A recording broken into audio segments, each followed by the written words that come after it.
언약궤 얘기를 살펴봤습니다. 언약궤를 잃어버리고 다시 이제 돌아오는 얘기입니다. 오늘 이제 이 언약궤 사건의 마지막 결론을 맺으려고 합니다. 이 언약궤 사건은 이스라엘의 큰 전환점을 가지고 옵니다.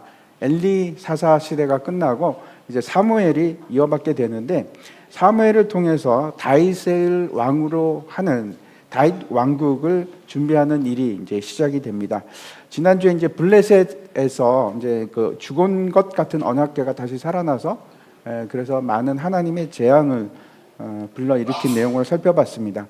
그래서 이제 블레셋 사람들이 결정을 합니다. 어떤 결정을 하게 되었는지 오늘 본문을 보도록 하겠습니다. 이제 내용이 6장 전체와 7장 2절까지인데 다 읽지는 않고 6장 1절부터 12절까지 말씀을 교독하겠습니다. 여호와의 궤가 블레셋 사람들의 지방에 있은지 7달이라.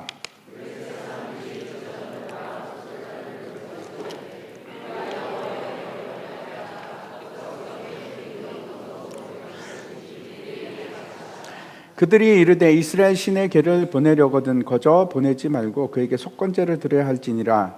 그리하면 병도 낫고 그의 손을 너희에게 옮기지 아니하는 이유도 알리라 하니.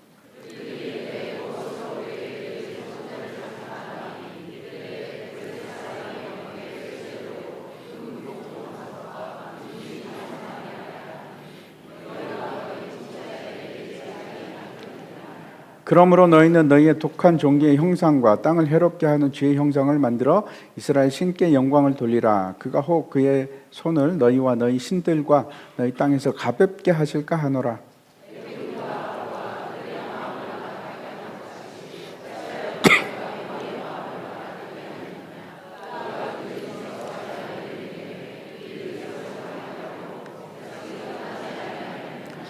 그러므로 새 수레를 하나 만들고 멍에를 메어 보지 아니한 나는 소 2마리를 끌어다가 소의 수레를 메우고 그 송아지들은 떼어 집으로 돌려보내고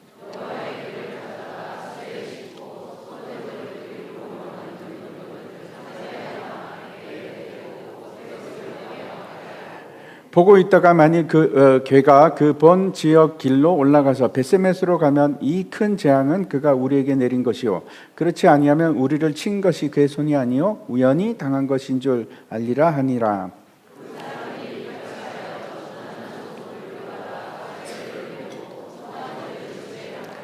여호와의 궤와 및 금쥐와 그들의 독종의 형상을 담은 상자를 수레 위에 실으니 암소가 베세메스 길로 바로 행하여 대로로 가며 갈 때 울고 좌우로 치우치지 아니하였고 블레셋 방백들은 베세메스 경계선까지 따라가니라. 아멘. 내용을 정리하면 이렇습니다. 블레셋 사람들이 그 언약궤를 이러지도 저러지도 못합니다. 어떻게 할 것인가 논의를 해서 이제 이스라엘로 다시 돌려보내자. 근데 이제 돌려보내는 방법이 문제입니다. 그래서 이제 의논을 하기를 예물을 보내자. 그래서 금 독종, 금 쥐 형상을 만들어서 언약궤와 함께 보냅니다. 이것들을 이제 수레에 싣고 가게 하는데 일종의 테스트를 합니다. 이게 진짜 하나님이 하신 일인지 아닌지를 이제 알아보는 겁니다. 수레를 끄는 암소를 그 송아지를 뗀, 그래서 이제 모성의 본능이 있는 이 소들을 거기다가 끌고 가게끔 합니다. 이제 소들이 돌아갈 것이냐 아니면 끝까지 갈 것인가. 근데 이제 예상했던 대로 두 암소는 울면서도 베세메스를 향해서 끝까지 갑니다. 이것이 이제 첫 번째 얘기고, 두 번째는 베세메스 도착해서 일이 일어납니다. 이제 기뻐하고 사람들이 번제를 드리고 했는데 언약궤를 열어보게 됩니다. 궁금해서 그랬는지 뭐 잃어버린 게 있는지 찾아서 그랬는지 모르겠는데 하여튼 열었다가 하나님께서 그들을 치십니다. 그래갖고 많은 사람들이 죽게 됩니다. 그러자 이제 베세메스 사람들이 이 언약궤를 감당할 수가 없다. 우리는 도저히 못하겠다. 누가 하나님 앞에 서리요. 그리고 그 언약궤를 기럇 여아림으로 옮기는 얘기입니다. 거기까지가 오늘 얘기입니다. 그래서 이건 빼앗겼던 언약궤가 블레셋에서 다시 이스라엘로 돌아온 얘기입니다. 언약궤는 하나님의 영광의 하나님의 임재의 영광을 나타내는 것인데 그게 이제 완전히 돌아온 건가? 그렇지는 않습니다. 기럇 여아림까지 이제 온 겁니다. 이게 언약궤 사건의 마지막 이제 부분이 7장 2절 말씀인데 한번 보시기 바랍니다. 걔가 기럇 여아림에 들어간 날부터 20년 동안 오래 있은지라 이스라엘 온 족속이 여호와를 사모하니라. 마지막 구절이 이렇습니다. 이스라엘 온 족속이 여호와를 사모하니라 이렇게 끝이 나는데, 사모하니라 그러니까 어떤 생각이 드십니까? 사랑하는구나 이런 말이 생각나지 않습니까? 근데 사실 그렇지가 않습니다. 이게 무슨 뜻인가 하면 슬피 울부짖었다 하는 뜻이거든요. 굉장히 고통 속에 있었다, 그런 뜻입니다. 블레셋과 전쟁이 이제 이 시점으로 보면 20년 전에 일어났습니다. 근데 승리를 했는가? 아니요, 대패를 했습니다. 우리가 명확하게 알지는 못하지만 그리고 나서 이제 실로가 완전히 망가지고 이제 그 성막이 사라진 거죠. 성막도 사라지고 여전히 블레셋의 억압과 고통 속에서 이스라엘 백성이 20년을 지낸 겁니다. 그래서 하나님께 우리를 구원해 주십시오 하고 울부짖는 상태로 오늘 얘기가 끝이 납니다. 이런 겁니다. 언약궤는 블레셋에서 이스라엘로 돌아왔는데 완전히 온 것이 아닙니다. 하나님의 영광이 떠났다가 완전히 다시 돌아왔다고 이제 말할 수는 없습니다. 하지만 이런 겁니다. 여전히 하나님은 이스라엘을 사랑하고 버리지 않으셨고 이스라엘이 돌아오기를 원하신다 하는 얘기입니다. 마치 이제 우리 얘기로 한다면, 우리 시대로 본다면 예수님께서 이 땅에 오셔서 죽으시고 그리고 죽음을 이기시고 승리하셨습니다. 부활하셨습니다. 근데 아직 다시 우리에게로 완전히 돌아온 것이 아니고 지금 어디 계십니까? 하늘에 계십니다. 그래서 우리는 그 예수님이 다시 올 때까지 기다림이 필요합니다. 그 사이, 그 올 때까지 우리는 어떻게 살아갈 것인가 하는 것을 이 시간에 우리가 함께 봤으면 좋겠습니다. 우리가 이제 기도를 하다가 실망을 합니다. 왜 실망을 할까요? 나름 열심히 기도를 했는데 아니 이게 전혀 하나님께서 응답을 주지 않으신다.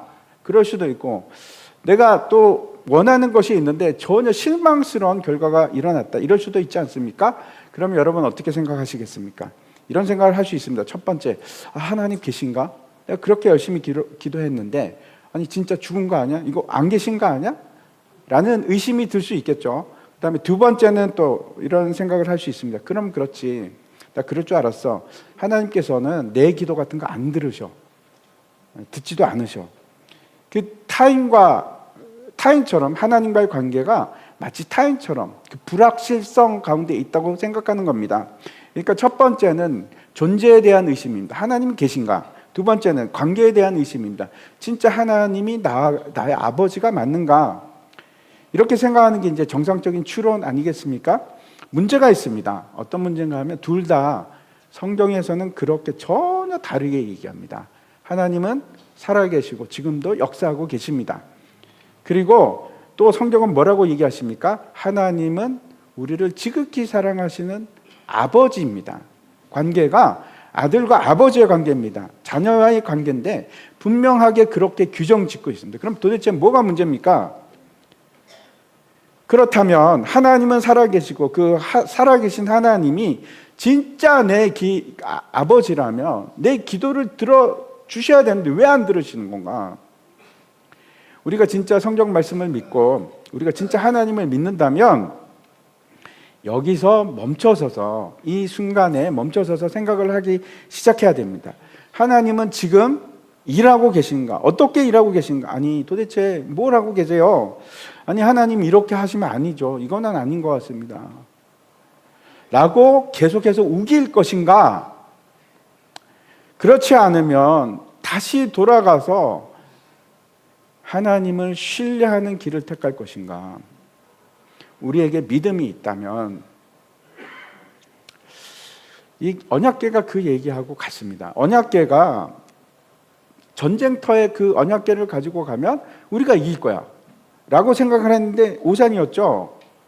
그렇지 않습니다. 그게 아니었습니다. 예수님이 나를 위한 왕이 되어야 되는데, 나를 위해 계셔야 되는데 죽으면 안 되죠. 그러면 살아 계셔야 되는데 죽으신 겁니다. 그것도 십자가상에서 아주 처참하게 참혹하게 죽었습니다. 그래가지고 내가 이 땅에서 어떻게 승리를 하겠어? 그렇게 해서는 내가 이 땅에서 도저히 내가 얻어낼 게 없을 것 같아. 그렇게 된다면, 그런 면에 있어서 우리에게는 예수님은 아무것도 아닌 존재가 되는 겁니다. 만약에 우리가 그렇게 생각한다면 죽으셨으니까 우리에게 준 게 없으니까. 그래서 그 이유 때문에 이스라엘이 예수님을 버립니다. 구원자로서의 자격이 없다고 생각합니다. 왕이 아니야. 저 예수는 왕이 아니야. 구원자가 아니야. 이렇게 생각한 겁니다. 누가복음 20장 말씀 한번 보시기 바랍니다. 15절부터 제가 읽겠습니다. 포도원 밖에 내쫓아 죽였느니라. 그런즉 포도원 주인이 이 사람들을 어떻게 하겠느냐. 와서 그 농부들을 진멸하고 포도원을 다른 사람들에게 주리라 하시니 사람들이 듣고 이르되 그렇게 되지 말아지이다 하고는 그들을 보시며 이르시되 그러면 기록된 바 건축자들의 버린 돌이 모퉁이의 머릿돌이 되었느니라 함이 어찌미냐. 무릇 이 돌 위에 떨어지는 자는 깨어지겠고 이 돌이 사람 위로 떨어지면 그를 가루로 만들어 흩으리라 하시니라. 이 유명한 포도원 비유인데 제가 잠깐 간단하게 말씀을 드리면 한 사람이 이제 포도원을 만들었습니다. 그래갖고 농부들을 고용을 합니다. 세를 주고 타국으로 멀리 가서 이제 사는 겁니다. 그래서 이제 소출을 받을 때가 돼서 사람을 보냅니다. 일부를 받아야겠다 싶어서 종을 보냈는데 아니 이 농부들이 종을 그냥 두들겨 패는 겁니다. 그리고 쫓아냅니다. 그래서 몇 번을 그렇게 합니다. 3번을 그렇게 했는데 계속 그렇게 두들겨 때리고 쫓아내고 죽이고 그러는 겁니다. 그래서 이 포도원 주인이 어떻게 결심을 하는가 하면 설마 내 아들을 보내면 그렇게 하지 않겠지, 존대하겠지 하고 아들을 보냅니다. 그게 어떻게 했습니까? 죽여버렸습니다. 아들을 죽였습니다. 아들을 죽였으니까 상속자가 없죠. 주인은 지금 외국에 있으니까 보이지도 않습니다. 이 사람들이 포도원을 점유하고 있으니까 권리 행사를 하자는 겁니다. 아, 우리 그냥 먹자. 우리 걸로 하자. 이렇게 된 겁니다. 예수님께서 이 얘기를 누구에게 하셨는가 하면 대제사장, 서기관들, 장로들에게 합니다. 그리고 묻습니다. 포도원 주인이 이 농부들을 어떻게 했겠느냐? 주인이 와서 그 농부들을 다 죽이지 않겠느냐? 이렇게 얘기를 하자, 물어보자. 대제사장하고 서기관들이 하는 말이 이렇게 되지 말아지이다. 이게 저는 처음에 오타인 줄 알았습니다. 그래서 찾아보니까 이 오타가 아니고 이렇게 써 있습니다. 다른 모든 성경이. 무슨 뜻인가 하면 그렇게 안 돼야 되겠습니다 라고 하는 겁니다. 만약 실제로 이렇게 된다면 어떻게 헤드라인, 신문에서 헤드라인으로 나지 않겠습니까? 아들을 죽였고 그래서 그 주인이 와서 다 죽여버렸다, 진멸했다. 그런 일이 없기를 바랍니다. 이렇게 이제 얘기를 합니다. 예수님께서 그 다음에 하신 말씀이 너무 중요합니다. 뭐라고 하시는가 하면 시편 얘기를 갑자기 하십니다. 이 얘기에서 갑자기 시편으로 넘어갑니다. 그러면서 이렇게 얘기하시는 겁니다. 건축자들의 버린 돌이 모퉁이 머릿돌이 되었다. 건축자가 누굴까요? 포도원 농부들입니다. 다시 말씀드려서 이스라엘 사람들인데 이 사람들이 잘못된 기준, 잘못된 판단으로 진짜 기준이 되는 모퉁이 머릿돌을 버린 겁니다. 기준에 안 맞다고. 그게 예수님을 죽인 겁니다. 하지만 하나님께서 어떻게 하셨습니까? 그 버려진 머릿돌을 다시 기준으로 삼으셨습니다. 머릿돌로 삼으셨습니다. 근데 진짜 중요한 건 그 다음입니다. 18절 한번 보시기 바랍니다. 그 머릿돌로 인해서 자신이 깨워지는 사람이 있고 그 사람은 소망이 있습니다. 다시 회복될 소망이 있는 겁니다. 근데 그렇지 않고 그 돌을 무시한 사람들은 어떻게 됩니까? 여기 보니까 그 머리로 돌이 떨어져서 가루가 됩니다. 심판을 받게 되는 겁니다. 제가 좀 더 쉽게 말씀을 드리면 이런 겁니다. 예수님이 우리의 기준이 되셨습니다. 여러분하고 안 맞죠? 우리하고 안 맞습니다. 그러면 내가 예수님을 내 기준, 내 삶의 기준, 내 머릿돌로 삼을 것인가 아니면 끝까지 내 기준을 고수하고 그냥 그렇게 살다가 심판을 받을 건가? 그 얘기를 하시는 겁니다. 우리는 처음부터 하나님을 주인으로 인정했습니까? 그런 사람들이 아닙니다. 그래서 예수님이 오셨지만 어떻게 합니까? 상관없어. 무시합니다. 여전히 주인을 누구로? 나로 삼고 살아갔고 왕이 나였습니다. 그래서 그 아들마저 오니까 이제 왕이 이제 죽인 거죠. 죽이고 여기까지는 여러분 역사적 사실입니다. 누구는 그랬고 누구는 안 그랬고가 아니고 우리 모두가 범인입니다. 우리 모두가 포도원 농부였다니까요. 단 한 명도 내가 주인을 주인으로 여겼던 사람이 없습니다. 내가 왕으로 사는 겁니다. 그런데 그 다음에 어떻게 하셨는가 하면 죽연 줄 알았는데, 죽여서 끝난 줄 알았는데 하나님께서 그 예수를, 십자가에서 죽은 예수를 다시 살리시고 부활케 하시고 기준으로 삼으신 겁니다. 그러면 어떻게 해야 되는가? 나는 어떻게 할 것인가? 여러분, 내 기준을 따라야 맞습니까? 아니면 예수님이 나의 기준이 돼야 됩니까? 답을 잘 아시죠? 쭉 나는 이대로 살 거야. 그냥 몰라. 나 여태까지 이렇게 살아왔는데 예수님이 뭐 어떻든 내가 원하는 기준이 있고 그 기준대로 나는 삶을 살 거야 라고 하실 겁니까? 하나님께서는 스스로 왕인 것처럼, 주인처럼 살아가고자 하는 그 이스라엘 사람들을 만족시키기 위해서 온 게 아닙니다. 우리를 만족시키기 위해서 이 땅에 오신 게 아니라고요.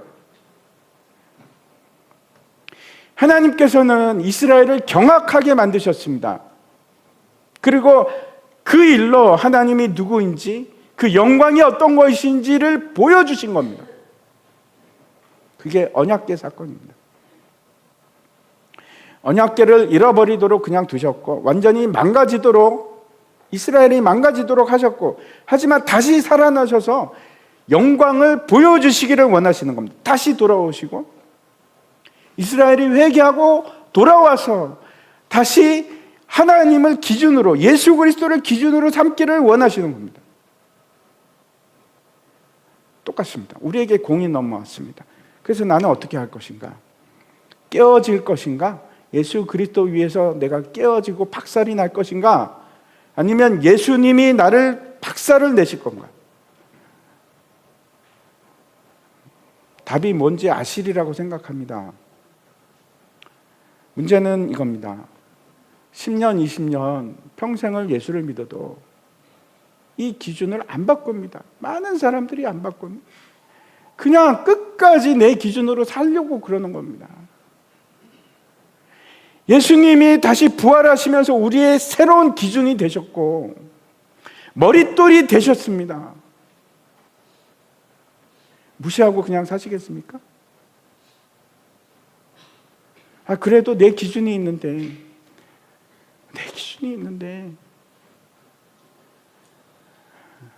그렇게 사시겠습니까? 다시 오늘 본문으로 돌아가서 6장 1절과 2절 말씀 보시기 바랍니다. 여호와의 궤가 블레셋 사람들의 지방에 있은 지 7달이라. 블레셋 사람들이 제사장들과 복술자들을 불러서 이르되 우리가 여호와의 궤를 어떻게 할까? 그것을 어떻게 그 있던 곳으로 보낼 것인지 우리에게 가르치라. 이스라엘 전쟁이 끝나고 지금 블레셋에 언약궤가 있은 지가 7달이 지났습니다. 이 7, 7이라는 숫자는 완전수입니다. 그게 무슨 뜻일까요? 충분한 시간, 완전한 시간을 지나갔다. 하나님께서 충분히 그 지역을 심판하셨고 하나님께서 충분히 그의 영광을 드러내셨다 하는 뜻입니다. 그래서 사실 블레셋이 이렇게 저렇게 해서 재앙이 끝난 것이 아니고 지금 누가 끝내고 계십니까? 하나님께서 그 재앙을 끝내고 계신 겁니다. 왜? 다시 이스라엘로 돌아가기 위해서. 아무튼 블레셋이 이 상황에서 이제 제사장과 복술자의 이제 의견을 듣습니다. 이 사람들은 이제 신하고 소통하는 사람들이니까 결론은 이미 나와 있습니다. 이 언약궤를 여기는 둘 수는 없습니다.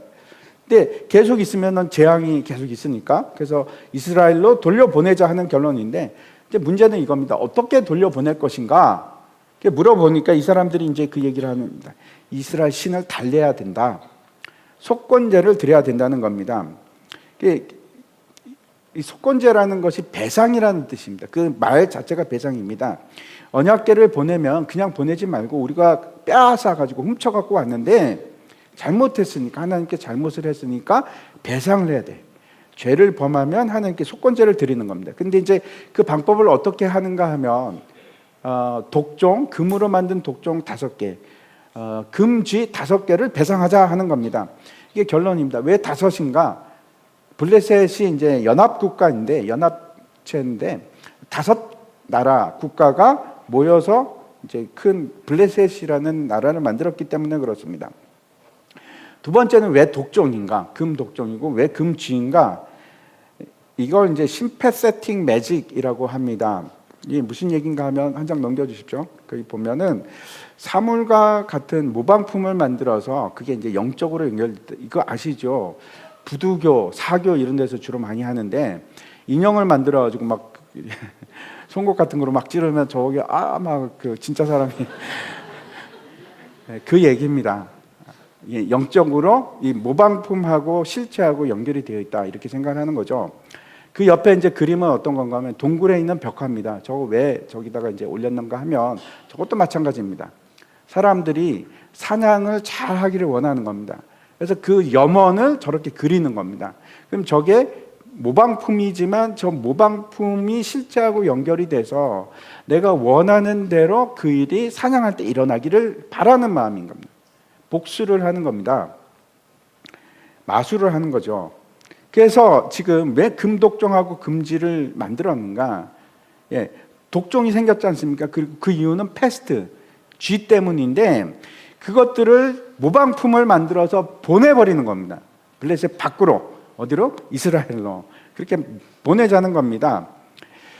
그래서 지금 우리에게는 독종과 쥐가 만연했으니까 이걸 보내버리자 하는 의미가 같이 들어있는 겁니다. 배상과 함께. 근데 그렇게 하는 이 사람들을 입을 통해서 하나님께서 또 역사하기 시작합니다. 5절과 6절 보시기 바랍니다. 그러므로 너희가 너희의 독한 종기의 형상과 땅을 해롭게 하는 쥐의 형상을 만들어 이스라엘 신께 영광을 돌리라. 그가 혹 그의 손을 너희와 너희의 신들과 너희 땅에서 가볍게 하실까 하노라. 애굽인과 바로가 그들의 마음을 완악하게 한 것 같이 어찌하여 너희가 너희의 마음을 완악하게 하겠느냐. 그가 그들 중에서 재앙을 내린 후에 그들이 백성을 가게 함으로 백성이 떠나지 아니하였느냐. 이 사람들의 입을 통해서 하나님의 영광을 얘기하게끔 하십니다. 마치 이제 거짓 선지자 발람이 이스라엘을 저주하라고 불렀더니 막 축복을 했던 것처럼 그 사건이 지금 여기서도 일어납니다. 속건제를 통해서 하나님께 영광을 돌리라. 이게 무슨 뜻인가 하면 너희가 너희의 죄를 인정하면, 자백하면 그것이 하나님의 영광이 된다는 뜻이죠. 그리고 하나님의 영광이 되면 너희의 심판이 가벼워질 것이다. 영광이 무거우면 무거울수록 심판은 가벼워질 것이다 하는 선언입니다. 우리도 마찬가지입니다. 우리가 어떻게 하나님의 영광이 될 것인가? 어떻게 하면 됩니까? 내가 죄인인 것을 인정하는 것이 하나님께 영광이 됩니다. 내가 낮아질수록 하나님이 영광을 받으십니다. 우리 생각하고 굉장히 많이 틀리지 않습니까? 우리는 어떻게 생각합니까? 내가 잘나야지, 내가 1등을 해야지 하나님 영광이 될 거야? 아니요, 천만의 말씀 그렇지 않습니다. 그걸로 하나님 영광 안 받으십니다. 그런 거 아닙니다.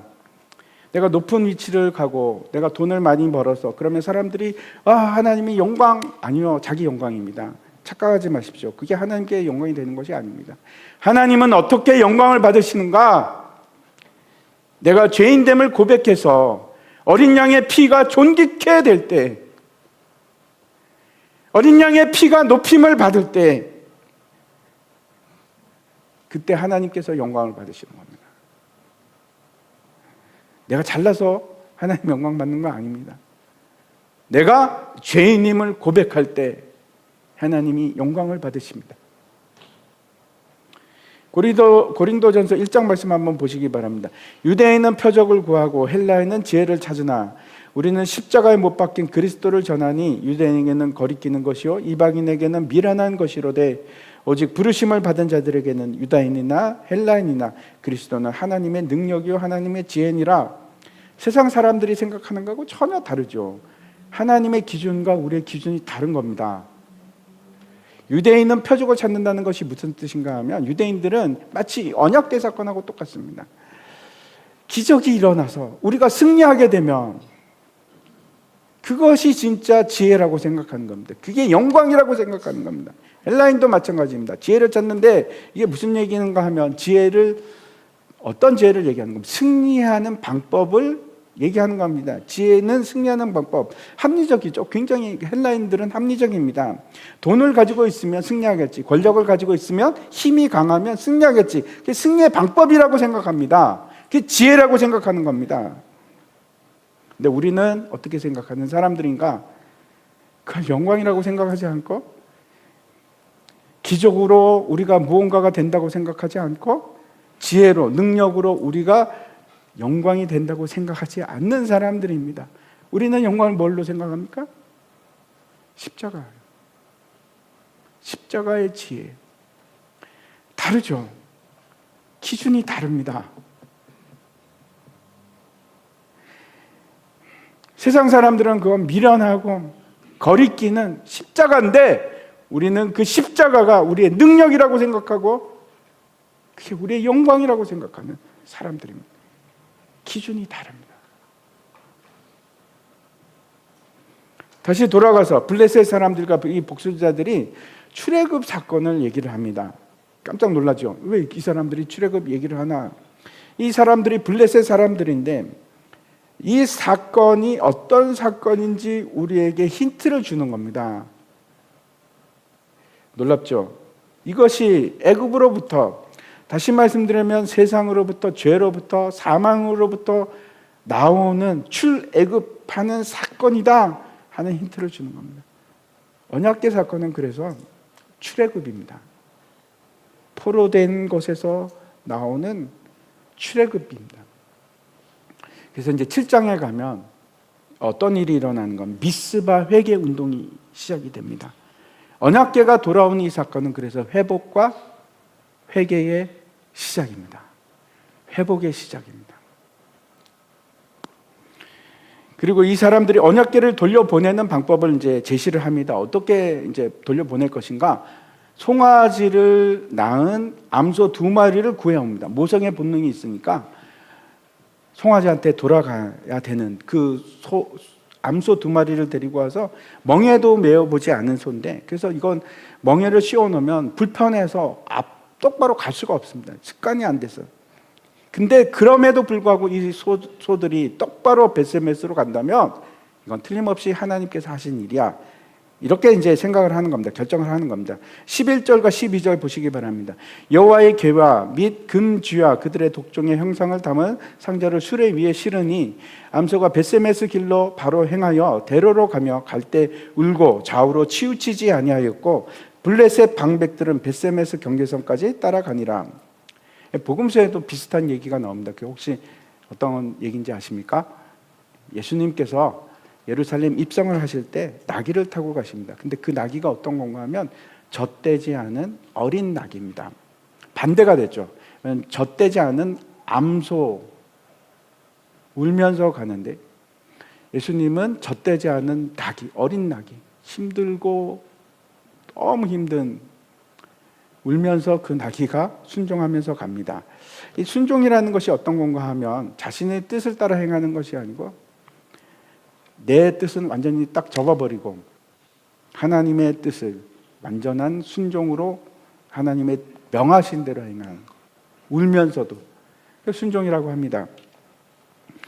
두 암소가 순종하고 울면서 좌우로 치우치지도 않고 똑바로 갈 때, 그때 어떤 일이 일어났는가 하면 하나님의 영광이 드러나기 시작합니다.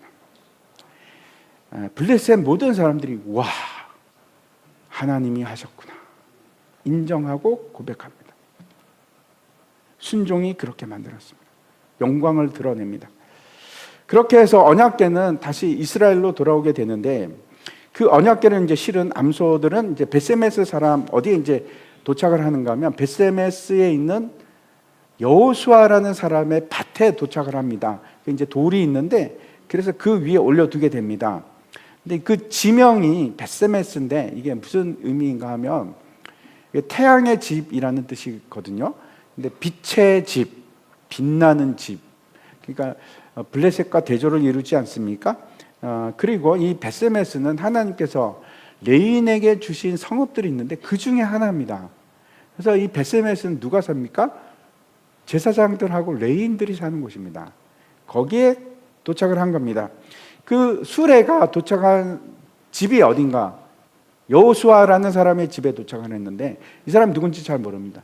그 성경 앞에 나오는 여호수아 아닙니다. 그 사람은 400년 전의 사람이고 이 사람은 뒤의 사람인데 누군지 모릅니다. 근데 그 이름이 여호수아 무슨 뜻일까요? 하나님은 구원이란 뜻입니다. 예슈아. 똑같은 이름을 가진 사람이 있거든요. 누군지 혹시 아십니까? 예수님. 이름이 철자까지 똑같습니다. 하나님의 구원이 이스라엘에 임한 겁니다. 물론 완전하지는 않습니다. 끝난 것은 아닙니다. 그래서 이 베세메스 사람들이 그 암소 2마리하고 수레를 막 이렇게 장작을 패듯이 패가지고 그걸로 번제를 드립니다. 그런데 문제가 또 생깁니다. 언약궤를 열어본 겁니다. 열어봐서 사람이 많이 죽는데 5만 70명이 죽었는지 70명이 죽었는지 명확하지 않습니다. 왜 그런가 하면 그 사본 중에 일부는 5만 70명이라고 되어 있고 또 다른 사본들은 70명이라고 되어 있습니다. 우리 성경은 그래서 이제 헷갈리니까 어떤 사본은 5만 명이 포함되어 있습니다. 이렇게 해서 가로로 되어 있습니다. 근데 대부분은 이제 70명이라고 생각합니다. 왜 그런가 하면 그 당시 베세메스가 그렇게 큰 성읍이었을까? 그 의문을 가지고 있기 때문에 그렇습니다. 아무튼 언약궤가 돌아왔는데 어떤 일이 일어납니까? 또 다른 재앙이 일어난 겁니다. 다시 한번 철저하게 하나님께서 이스라엘을 만족시키기 위해서 오신 것이 아니라는 것을 보여주십니다.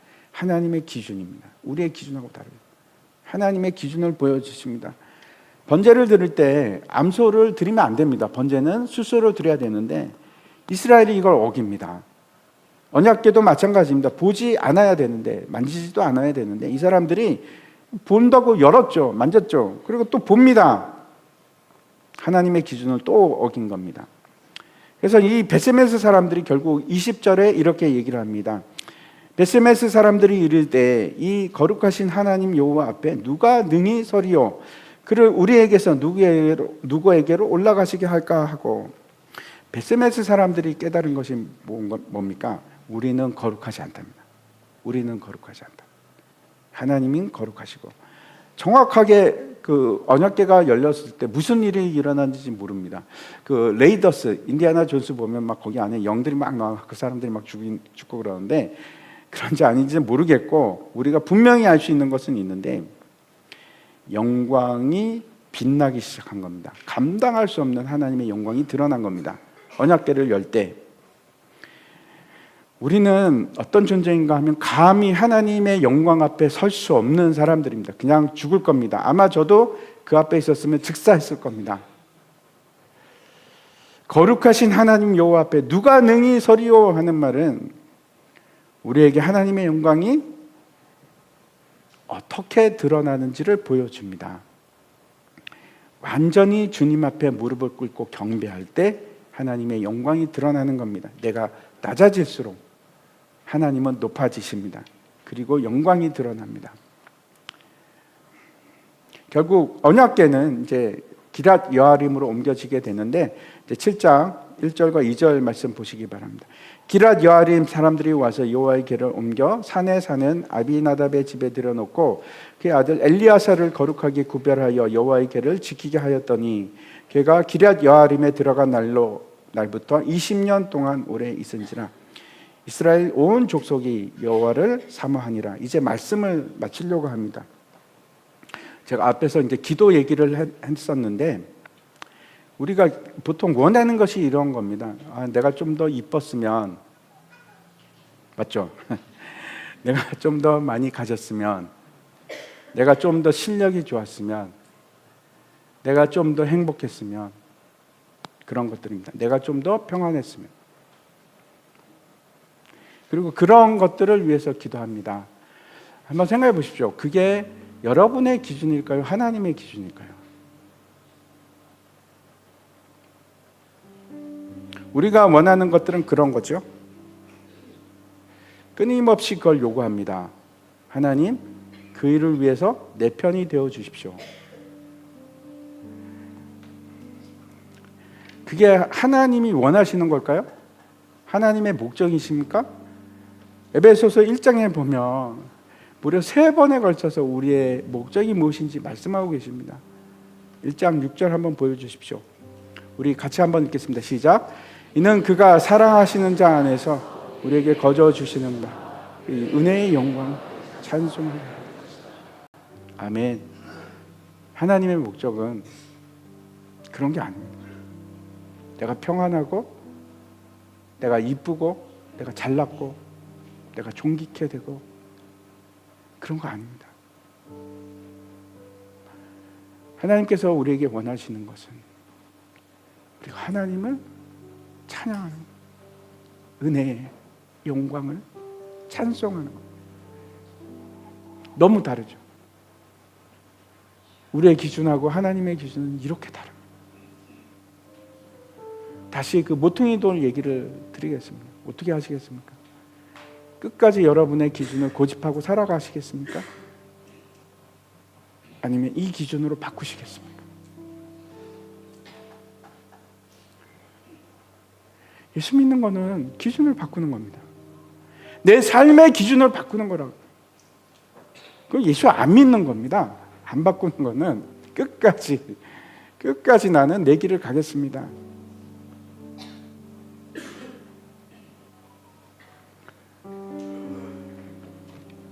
사도 바울이 이렇게 기도합니다. 에베소서 1장 17절부터 제가 한번 읽겠습니다.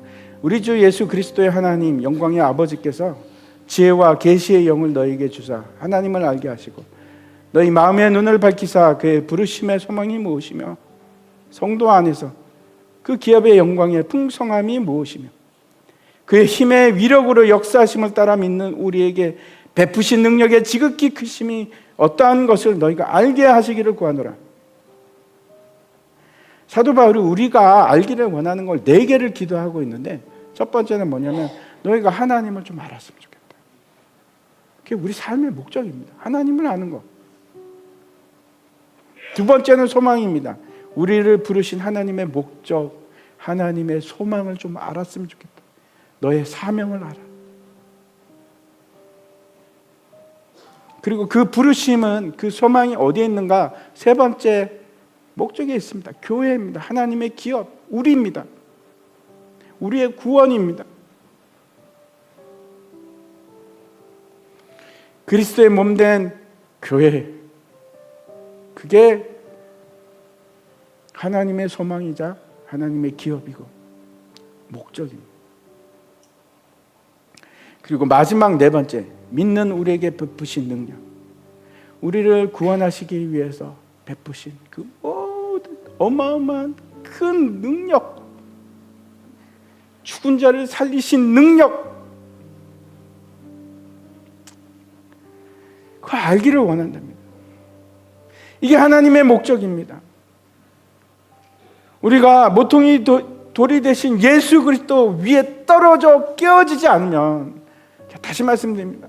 우리가 점프해서 예수님 위에서 박살이 나지 않으면 우리의 삶의 방식이 절대로 안 바뀝니다. 끝까지 나는 나를 위해서 살 거야. 하나님이 나를 위해서 존재해 주십시오. 내가 행복해야 되지 않습니까? 내가 오래 살아야 되지 않습니까? 내가 건강해야 되지 않습니까? 내가 돈이 좀 있어야 되지 않겠습니까?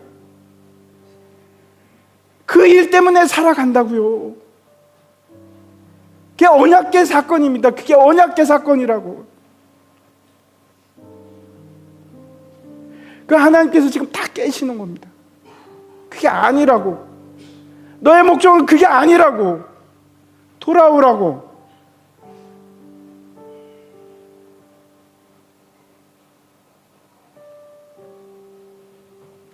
하나님께서는 우리가 높아지고 왕이 되고자 하는 그 허영을 채워주고 만족시키기 위해서 이 땅에 오신 것이 아니고 우리를 경악케 하려고,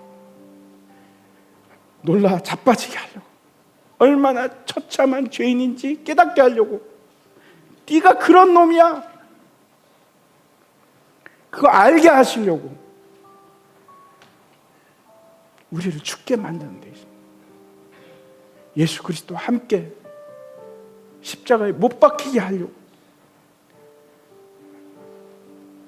그리고 그것으로 끝나지 않고 새롭게 재창조하고 하나님의 목적으로 사는, 하나님의 목적대로 사는 사람을 만들기 위해서. 우리가 싸우는 싸움은 내가 잘나고 많이 가지고 뛰어나고 거기에 있지 않습니다. 그게 아니고 우리가 싸우는 싸움은 내가 더 무너지고 그래서 내 안에 있는 예수 그리스도가 존귀케 되는 겁니다. 나는 십자가에 못 박히고 내 안에 예수 그리스도가 영광을 드러내는 것. 그 싸움을 싸우는 겁니다. 그게 예수 믿는 겁니다.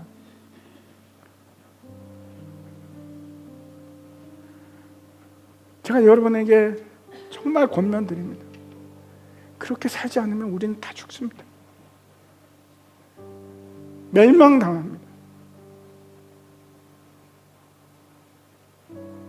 쭉 나는 괜찮아 이래도 뭐 천국 가겠지.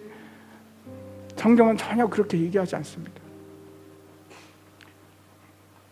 주여 주여 하는 자마다 천국 가는 것이 아니고 예수님께서 끝날에 그렇게 말씀하십니다. 내가 너를 도무지 알지 못한다. 도무지 알지 못한다.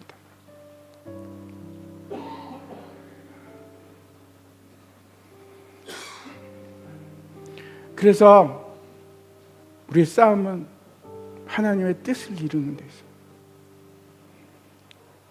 그게 우리가 싸우는 싸움의 전부입니다. 그 싸움을 싸우시기 바랍니다. 다 함께 일어나셔서 우리 찬양할 텐데 이 가사를 깊이 생각하시면서 같이 불렀으면 좋겠습니다.